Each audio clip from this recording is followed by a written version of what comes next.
Hey travelers, how much does a road trip to Lake Charles cost? Now this is a city that's in our home state. We live in Lafayette, Louisiana. Actually, my parents are both from Lake Charles, so we have some family over there, which definitely helped with this trip. And just a way to keep costs down. I don't know if you guys watched the vlog about all the different costs that we have, but I figured that I would come and do this straightforward video with you guys about how much this trip actually costs. So I have a few receipts right here. There's one receipt that I couldn't find, but I pulled out, it was the place that we ate at. So I pulled up the menu online and I kind of got an idea for what that place would have cost us. So this is our envelope that we have here. You gotta open up the envelope, get all of the things out right here. I wrote down a few notes here on this sheet of paper, and there's a few receipts that we have right there. So let's go ahead and get this started. First of all, gas. Gas is kind of one of those things where it depends on where you're coming from, right? Like we're coming from Lafayette. It's like maybe a 2-hour drive for us to get to Lake Charles, which is probably less than a tank of gas. So I just factored in for 1 tank of gas whenever we got back, we filled up, and that tank of gas was right here, and that was $46.37. Now, that was pricing back in, we took this trip back in 2016, so you can pretty much double that these days, am I right? So that's the tank of gas that we used. You can kind of look on Google Maps, just map it from your house to the place that you want to go to, in this case, Lake Charles. You get an idea for how many miles it is, and then using the mileage that's in your instruction manual in your car, you can kind of get an idea for how many miles it's going to take you, and knowing how many miles per gallon, you can judge what your gallonage, is that a real word? Gallonage will be for you to be able to get to where you want to go. So that was the main thing that we needed to do, was get from one place to the next. Now, we went as a day trip, but we spent the night. And one thing that we do whenever we go on these road trips is we always bring an ice chest with us that has food in there. And since this was just a short trip, we just grabbed food from the house, you know, snacks and all that type of stuff from the house. So we didn't actually have to spend anything on the groceries that we needed. So just kind of factor in for you guys how much you eat in a day or 2 days, depending on how long you're going for.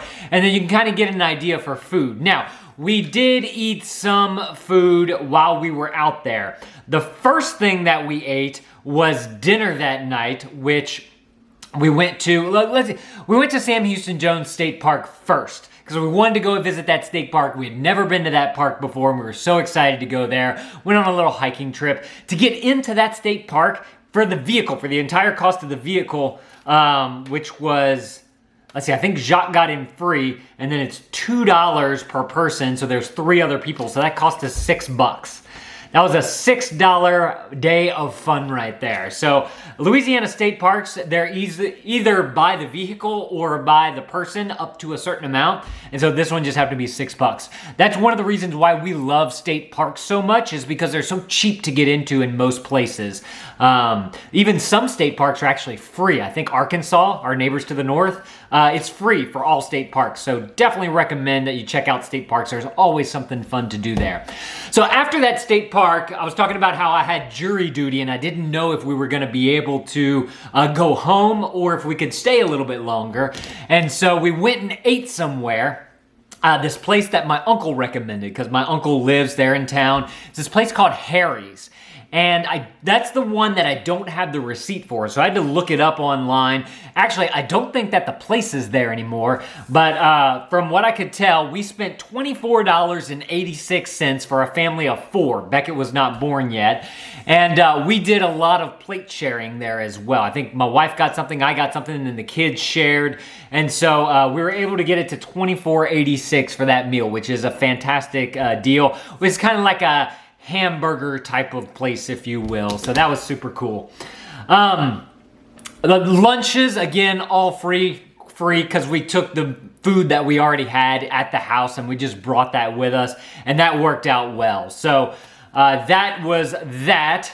Then, let's see, for the night, for accommodations, I mentioned at the top of this video that my mom and dad's side of the family, they're from Lake Charles. A lot of them still live in Lake Charles. And my uncle lives on a piece of property that's right outside of Lake Charles.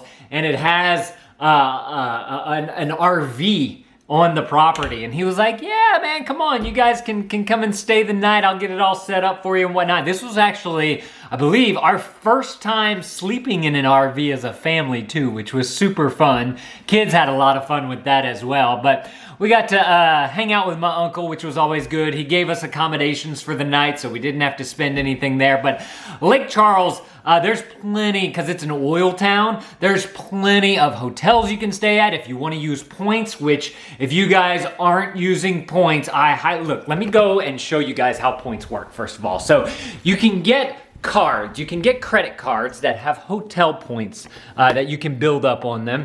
But whenever you sign up for the credit card, you can spend like $3,000 to $5,000 on the card within the first usually 3 months to 6 months or something like that. And they give you what's called a sign-up bonus. And this sign-up bonus can be anywhere from like 50,000 points to 100,000 points. But then you got to ask yourself, well, what are those points actually worth? That's kind of the question. And so I have gone through and I have figured out some of the best cards to use. If you like Marriott hotels, there's the Marriott Bonvoy card right here. We like Marriott hotels. They work really well. You get 100, when at the time of the offer that we got this for, we got 100,000 points for using this card and meeting the minimum spend on there. That was fantastic. This is actually our day-to-day spending card too. So if we're not trying to reach a minimum threshold from a new card, then we use this as our day-to-day expenditures right here. So we're always getting new Marriott points. We have a business, and so we decided to go with the Chase Sapphire card for our business expenses. This card is nice because it gives you a little bit more versatility too, because this one, obviously, you're locked into Marriott, so you really can only use that at hotels. But this one, you can actually use it with a slew of different hotels that you can go to their website and search the area that you want to go to. And then they'll pull up all these hotels, motels, bed and breakfast, some unique stays. You can also use it for airline miles as well. So if you want to fly, you can do that. I can't remember how many points we got whenever we signed up for this. But this one, every point has a specific dollar amount attached to it. And I don't keep track of it enough to be able to know what that is, but since we use it for our day-to-day business expenses, this just kind of keeps replenishing itself throughout the year. So definitely recommend that if you guys want a more versatile card. There's another cool thing about this card too, where you can basically pay yourself back. So you can go on your trip, put a lot of your expenditures on this card, and then after you get back, after a certain amount of time goes through, you can say, hey, I want to cancel out this expense using the points on this card. And so that is another fantastic way to hack yourself through some travel right there for some expenses that may not be necessary. Like I remember I was looking at it one time, we went to San Antonio and we stopped and got some popsicles one day at this, y'all know how we like our ice cream and popsicles. But we stopped and got popsicles, and then I went back to the card a month or so, 2 months later, and I noticed that I could cancel out the cost of those popsicles using points from this card. So it contains food, travel, rental vehicles, airlines, all that type of stuff. So definitely recommend that guy right there. The next one is our Hilton Honors card. If you like Hilton hotels, you get I think at the time that we got it was 120,000 points to use at Hilton hotels. Now, Hilton hotels, from what I could tell compared to Marriott and whatnot, their points, it takes a little bit more points to be able to book a hotel. Like a Marriott hotel, we can usually find a good like 8,000 to 10,000 point hotel. Whenever we were traveling with the Hilton card here, that was more like a 15,000 to 20,000 point hotel. So your points go a little further, in my opinion, on the Marriott. But I gotta say, whenever it comes to Hilton hotels, two things that I absolutely love about Hilton hotels is one, the blackout curtains that they have in most of their hotel rooms. We stayed at the Homesta Suite, and man, whenever you pull down the shade, it's got like these things on the side that like the shade slides into, so you literally get pitch black in your room with the shade. And it also has little curtains on the side, so you don't have that side curtain light coming through. So if you like sleeping in pitch black, the Hilton hotels are fantastic for that. In particular, the Homesta Suite is the one that I can vouch for. The second thing that I love about Hilton hotels is their swimming pool.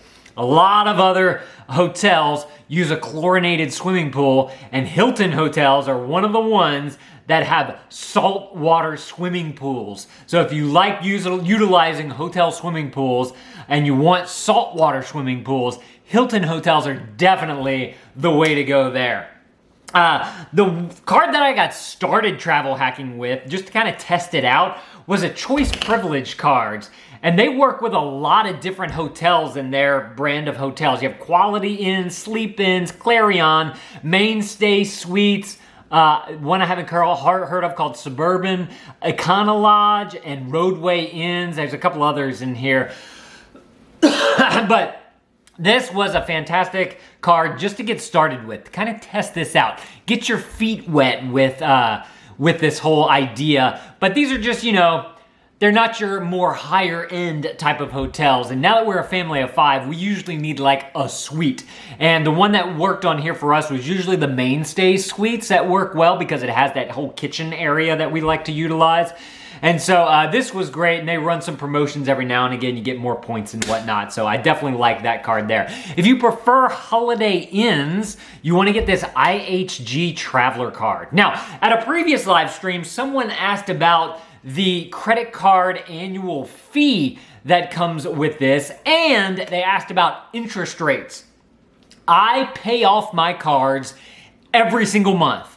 So interest rates are not an issue for me because I don't find that, let's put it this way, if I were to keep a balance on the card and I would get the interest on there, then it's not worth it for me to do it because the interest is going to be more than the price of the hotel that the points would have taken care of. So to be financially stable, to be financially correct, you want to pay off your cards every single month. And I can say this because we went through the whole Dave Ramsey Total Money Makeover, and he says don't use cards at all. And I'm saying if you can be responsible with your cards, you can get some sweet travel perks if you don't keep an interest, if you don't keep a balance on the account that's gonna get interest. So one thing that we do, especially on the cards that we use day in and day out, is we check a little box on the back end of your account where it says automatically pay this. And all you have to do is keep more money in your bank account than you spend on the card. That way it automatically pays itself and you don't have to incur those expenses. Now, whenever it comes to having a hotel card that has an annual fee on there. First of all, with the cards that I use, either one, they have no fee, like this one right here, the Choice Hotel one, no fee on that one if I'm not mistaken. They may have changed. I can't remember if it was that one that changed. There's a few hotels that have recently changed some things, but I'm pretty sure that one doesn't. But the other ones, they do. They have an annual fee on there, and you're like, well, wouldn't that kind of cancel out the idea of the card? No, it does not, because every year that you keep the card open, they give you a voucher for a hotel room up to 35,000 points. And so you may be asking yourself, okay, Lane, what can you get with 35,000 points on a hotel card?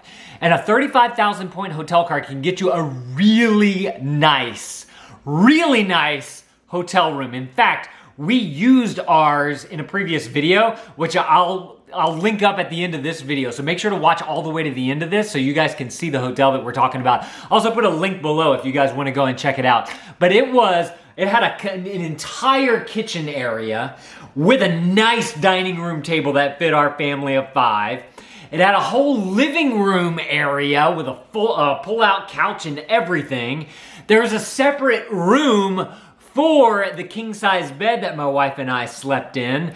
And there was a whole bathroom area. So it was a huge room. We had tons of space. It was like having a very small Airbnb if you want to really compare it to something. So a hotel room like that would honestly probably cost you a good, depending on what city you're in, a good $200, if not more, especially once you include all the hotel fees and taxes and all that type of stuff. Cost you way over the annual fee, because most annual fees are around like 95 bucks. And a $95 hotel, you can probably get like a Quality Inn or La Quinta. Those are usually maybe like 105-ish from my past experience, but it's around that $100 mark. So I'm getting that kind of a price for a premium hotel room for one night. And that just, it worked. It makes sense to me, especially with as much traveling as we do. We're always gonna need these hotel rooms to stay. So to be able to get that type of value for the room that you can stay in at such a great price, I just highly recommend it. So a new card that we got, we actually met the minimum spend on it, so I'm excited to use it, is a World of Hyatt card right here. This is another great card if you are more interested in using Hyatt hotels, and so I can definitely recommend that one right there. So those are the main cards that we use right now for places to stay, and if you're looking to travel hack your way through Lake Charles or any other town, I would highly recommend that you do some travel hacking, as long as you can do it financially responsible by paying off your cards every single month. Because if you keep a balance on there, it's gonna cost you more, and it's gonna negate everything that you're doing with the points that are on the card. So definitely recommend that. So we woke up the next morning. And my uncle prepared some breakfast for us, so we didn't really have to do any breakfast stuff there. And we had some like breakfast type snacks and whatnot with us as we were traveling. So that was fantastic. We didn't really have to come out of pocket for anything there. And so we were trying to find things that we can do in Lake Charles that the kids would have fun doing. And we found an amazing park. Like if you are in the Lake Charles area and you want to go kind of the downtown area and you want to explore like the boardwalk that goes around the lake, you can take a nice stroll along the boardwalk for free. But there is this park right along there called Millennium Park.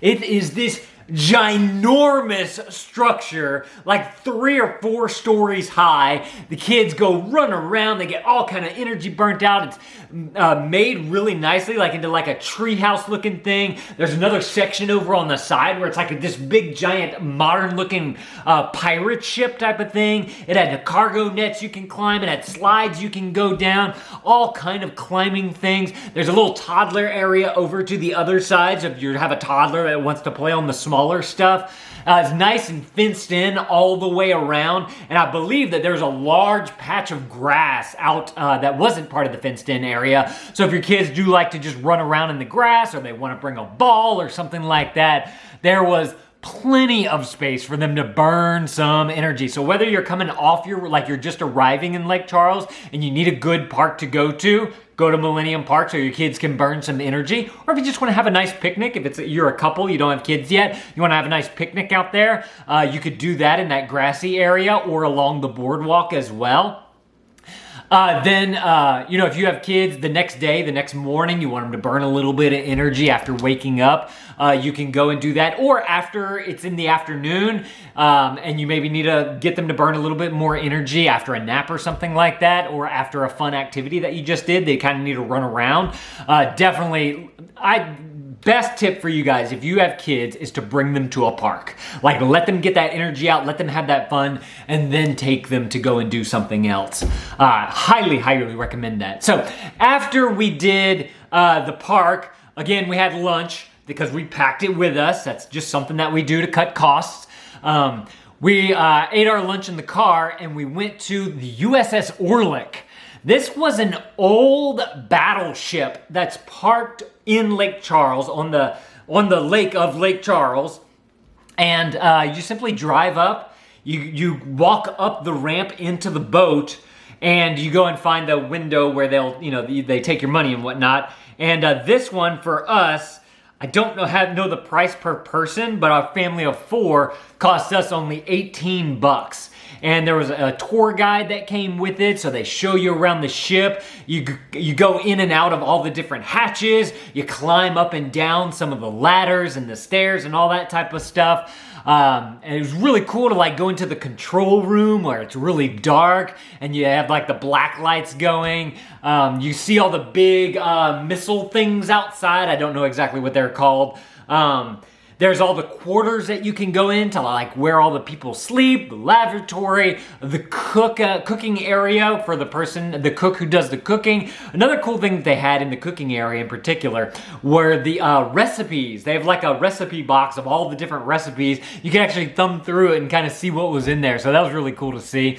There's also like the washing area, like washing machines and all that type of stuff. You get to go into the showers. It's just really cool to see how a naval ship operates. And it was a museum there, so the ship isn't used anymore. It's mainly just a museum thing now. And so that was super duper cool. If you are ever in the Lake Charles area and you want like a cool war museum battleship type of thing to explore, I can definitely recommend that. And for the price, I mean, that's less than 20 bucks for a family of 4 to get into there. That was super awesome. And so after we did that, we knew that we needed to get something in the kids' belly because we were going to drive back to Lafayette, and we figured that the kids would probably fall asleep after playing in the park and exploring the ship.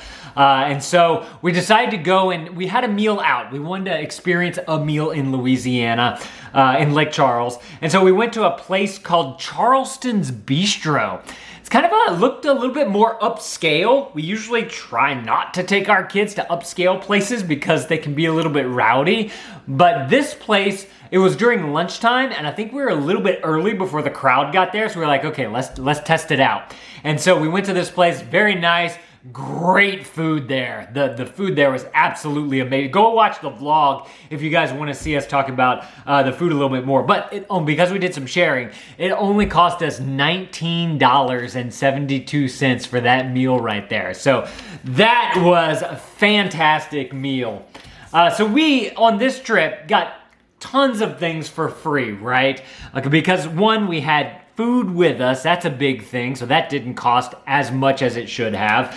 2, accommodations were accounted for, but if you guys do travel hacking, you can get your accommodations at no cost. And we found some fun free things to do in the area. So let's go ahead and add this up. If you guys haven't watched the vlog yet, I'm gonna go ahead and add this up for you.